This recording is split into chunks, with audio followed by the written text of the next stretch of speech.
예, 안녕하세요. 예, 증산도 법사 한광웅 도생입니다. 오늘은 조상님께 드리는 제사에 대해서 말씀을 드리고 싶습니다. 제가 이제 상담업을 하는데 어떤 분이 오셔서 이렇게 말씀을 하셨습니다. 우리 아버님은 첫째가 아닌데 첫째 큰아버님은 제사를 안 지내서 우리 아버님이 제사를 지냈다. 그런데 아버님은 뭐 평소에 크게 잘된 것도 없고 그 다음에 사고가 나서 몸도 아프시고 그렇다. 뭐 제사 지내서 사고 나고 하는데 뭐해 지냈냐. 근데 안 지낸 큰아버님은 사고도 안 나고 잘 산다. 이런 말씀을 하신 적이 있습니다. 그래서 제가 이제 상담업을 하니까 생일을 물어봤습니다. 그리고 이렇게 말씀을 드렸습니다. 혹시 요 나이 때 사고가 나지 않았습니까? 그러니까 그분이 맞아요. 그때 났어요. 이렇게 말씀을 하시더라고요.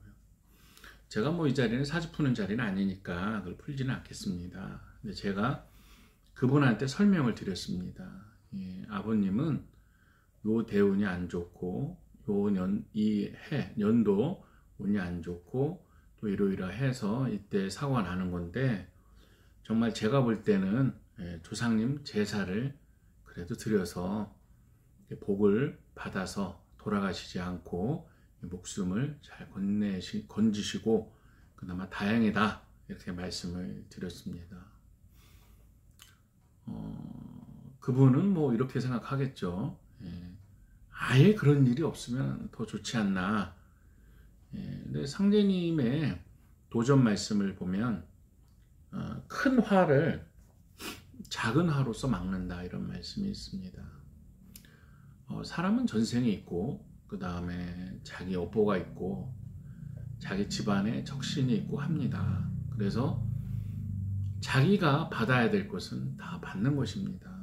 단지 조상님을 잘 모시고 그 다음에 상제님을 잘 모시고 하면 신명님들께서 크게 당할 것을 작게 당하게 하고 큰 화를 작은 화로 바꿔주기는 하지만 업보를 완전히 없애주지는 않는 것이죠.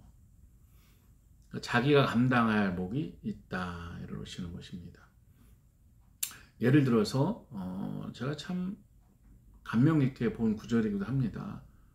남편에게 매 맞는 여자분이 오셔서 상제님께 제가 왜 이렇게 매를 맞습니까? 그러니까 그분이 집에 이제 이렇게 가지가 많은 골망태 같은 거 있죠. 그것만 이제 놓고 다 피해라. 그래서 이제 그걸 몇 대 맞으면 마금이 될 것이다. 이런 것이죠. 그래서 그날도 이제 그 남편한테 그걸 맞았습니다. 그 시골에 이렇게 돗자리 같은 거 있잖아요. 이렇게 해서 거기 작은 나무가 막 있는 것 같은 거잖아요. 묶은 거. 그걸 맞으니까 뭐예요? 정말 이제 몇천 대, 몇만 대 맞을 것 같은 거죠. 그거를 맞으니까 그다음부터 이제 안 때리더라 이런 것이죠. 그리고 그건 이제 전생에 이제 동물을 많이 죽인 사람 이런 구절이 나오죠. 사람은 자기가 받아야 될 게 있는 것입니다. 근데 그게 크게 받을 것을 작게 받는다 이런 것이죠. 사람은 전생에 업보도 있고 하는 것입니다. 그분이 이제 그 질문했던 분이 아버님이 큰아버님과 다르게 제사를 지냈으니까 큰아버님보다 더 잘 살아야 된다 이렇게 생각할 수는 있지만 제사의 공덕은 공덕이고 그분이 전생과 이생에 한 그런 행위에 대한 것을 또 그대로 받는 것이죠. 큰아버님은 자기 복을 잘 전생의 복을 까먹고 있는 것이죠. 부처님 말씀에 인과 모든 것이 인과입니다. 뭐냐면 내가 행한 대로 받는 것이지 그것을 짧게 보면은 다 뭐 나쁜 사람이 복을 받고 나쁜 짓을 해도 잘 살고 이렇게 하는 것처럼 보이지만 길게 보면은 다 결국은 인에 대한 인과가 오는 것이죠. 그것이 자기가 쌓은 복이 있을 때 늦게 올 수는 있지만 결국은 오는 것입니다. 아무도 모르게 지은 복도 받는 것이고 아무도 모르게 지은 죄업도 받는 것입니다. 다만 참회, 기도, 신명님을 잘 받들면서 큰 화를 작은 화로 이렇게 할 수 있는 것이죠. 예. 자, 상제님 말씀을 좀 보겠습니다. 2편 26장.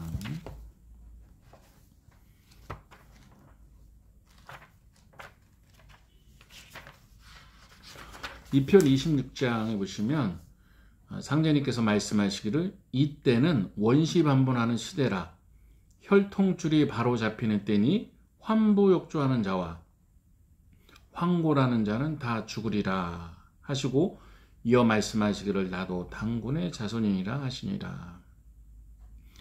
환부욕조 황골이라는 것은 조상을 바꾸는 것이죠. 그렇습니다. 하루는 말씀하시기를 부모를 경외하지 않으면 천지를 섬기기 어려우니라. 천지는 옥조 창생의 부모요 부모는 자녀의 천지니라. 자손이 설령을 박대하면 설령도 자손을 박대하느니라. 예수는 설령신들이 반대하므로 천지공정에 참여치 못하리라. 이제 인종씨를 줄이는 후천 가을운수를 맞아 설령신을 박대하는 자들은 모두 살아남기 어려우리라 하시고 또 말씀하시기를 조상은 아니 위하고 나를 위한다 하며 부당하나니 조상의 제사를 극진히 받들라. 사람이 조상에게서 몸을 받은 은혜로 조상 제사를 지내는 것은 천지의 덕에 합하느니라 하시니라. 조상을 아니 위하고 나를 위한다 하면 이제 부당하다. 조상의 제사를 극진히 받들라. 분명히 말씀을 하고 계십니다.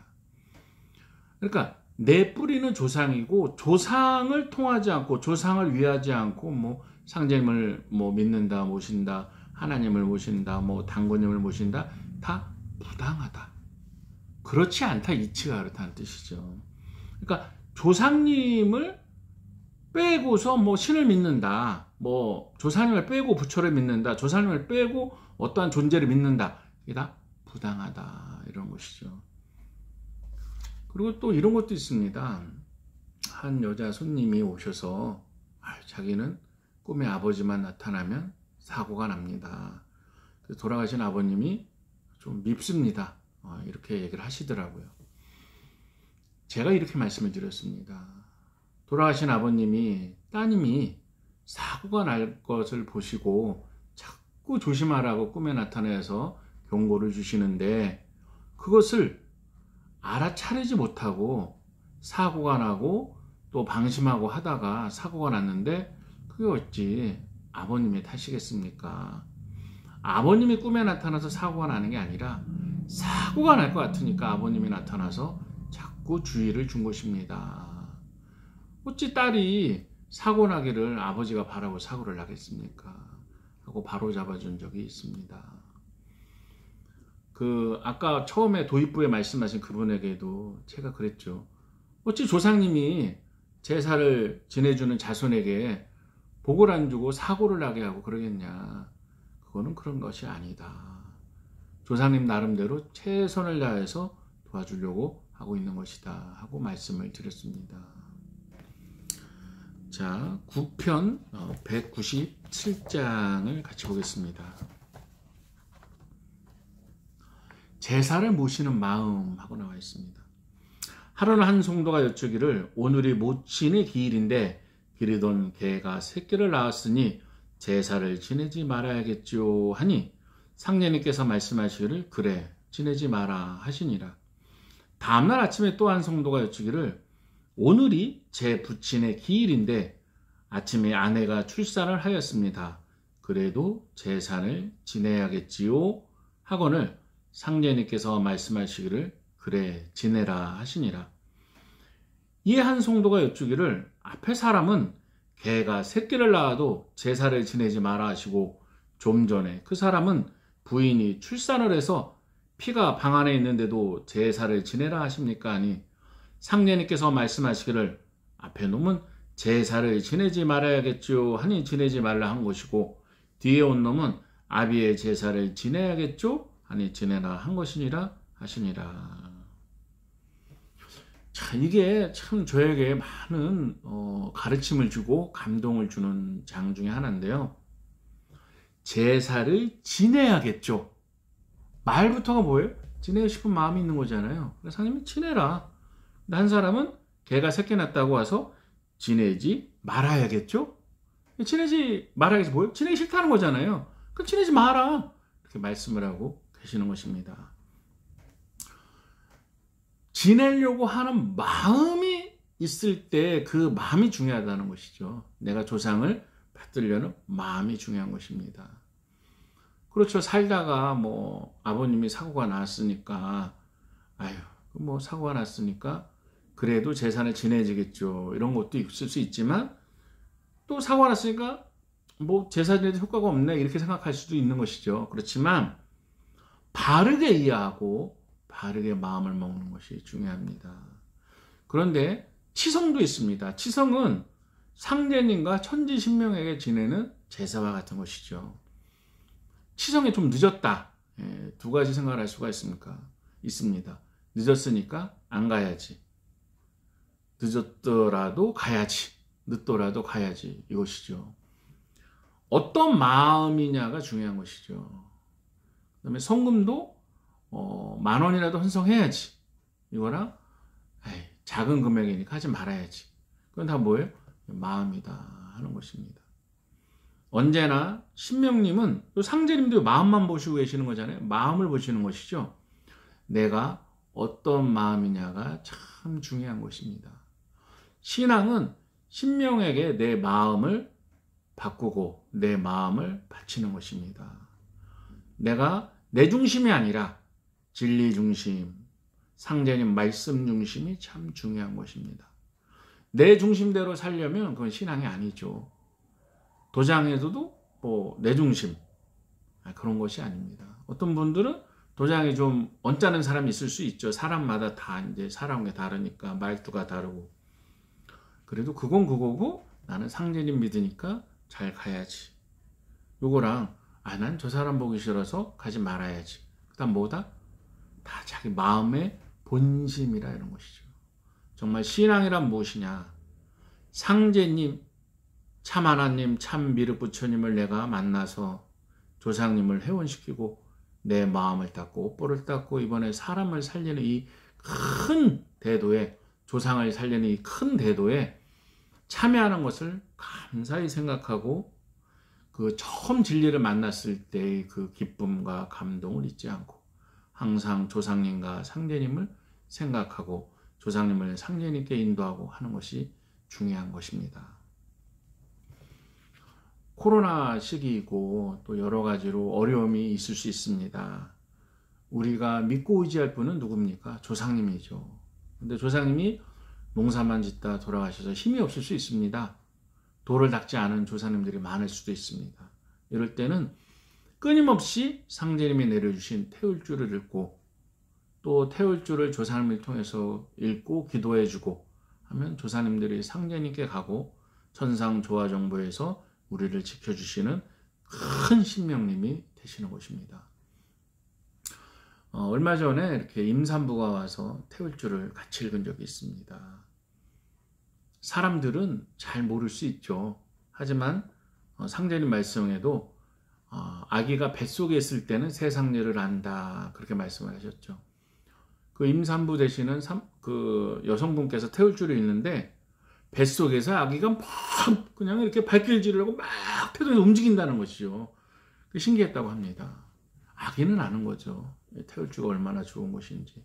그리고 그 여성분께서 이렇게 하늘에서 이렇게 쫙 큰 기운이 왔다. 이렇게 조금 말씀을 해 주셨습니다. 태울주는 정말 좋은 거고 신명님들은 알고 조상님들은 알고 태아는 아는 것입니다. 정말 좋은 것인지 조상님을 위해서 또 내 자녀를 위해서 정말 열심히 태울주를 읽어주시고 하는 것이 중요한 것입니다. 또 매일매일 드리는 제사가 있죠. 식고입니다. 식고, 밥 먹을 때 드리는 기도입니다. 이것도 조상님들이 와서 흠양하신다 하였습니다.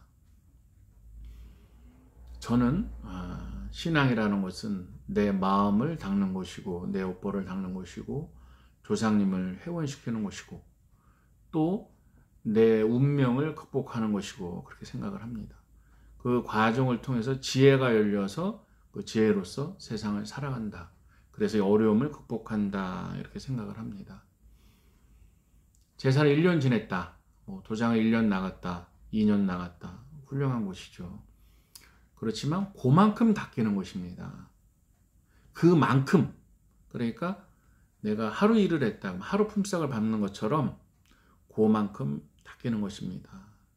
하지만 그 닦은 만큼의 복은 꼭 오는 것입니다. 내 업보가 크다. 집안에 닦을 것이 많다. 그러면 더 많은 시간과 정성이 필요할 수는 있지만 방향에 맞고 그만큼 닦여가는 것입니다. 조상님께 제사 지내고 하는 것이 어찌 복이 없겠습니까? 조상님이 어찌 모르고 어찌 오시지 않겠습니까? 그분들 입장에서는 최선을 다해서 자손을 도와주려고 하는 것입니다. 자손은 자손의 입장에서 상제님 말씀대로 조사님을 잘 받들고 총수 모시고 상제님을 잘 모시고 특히 사람들 사이에 인화하고 화합하는 것이 아주 중요합니다. 사람은 자존심이 있고 또 감정이 있기 때문에 살아온 곳이 달라서 말투라든가 또 말 한마디 이런 것들이 오해가 있어서 서로 갈등할 수도 있지만 더 큰 거, 여기 마음에 대해서 말씀하시지 않습니까? 그래도 지내야지요. 마찬가지로 내 마음을 닦고 감정을 잘 정리하고 이것이 척신이 향하는 바이고 내 습관에 의해서 일어나는 생각이라는 것을 잘 극복을 하고 도를 잘 닦는 것이 상제님의 가르침과 말씀입니다. 우리의 근본은 조상님이고 조상님의 근본은 각 성마다 시조신이 있고 그 성 시조신의 뿌리는 당구님이시고 그 뿌리는 환우님, 환희님을 거쳐서 상제님이십니다. 우리는 천선민족이고요. 조상님이 함께하는 상제님의 일꾼들, 도인들, 그 다음에 수도하는 사람들입니다. 세상의 어려움을 조상님의 도움을 받고 상제님의 도움을 받아서 잘 극복하시고요. 매일매일의 청수 올리는 것과 제가 또 예전에 고사 지내는 거 말씀드렸잖아요. 제사를 꼭 1년에 한 번 지낼 필요는 없습니다. 제삿날 지내는 게 제삿날이고요. 그 다음에 초하루나 보름 또 이때 제가 간단하게라도 조상님 막걸리라도 한 잔 드린다. 조상님께 내가 절이라도 한다. 돌아가신 아버님께 할아버님께 할머니께 내가 참 음식이라도 좀 대접한다. 이런 게 이제 고사죠. 제삿날 지내지 않더라도 특정한 시간을 정해서 날짜 때 하는 게 고사인데 정말 좋은 겁니다. 조상님들 꼭 오십니다. 우리가 신명을 못 봐서 그렇죠. 정말 오시고요. 또 감흥하는 것을 마음으로 느낄 수가 있습니다. 상제님과 조상님과 함께하는 신앙, 상제님의 대도, 정산도 잘 신앙하기를 축원드립니다. 오늘은 제사와 조상님에 대해서 말씀을 드렸습니다.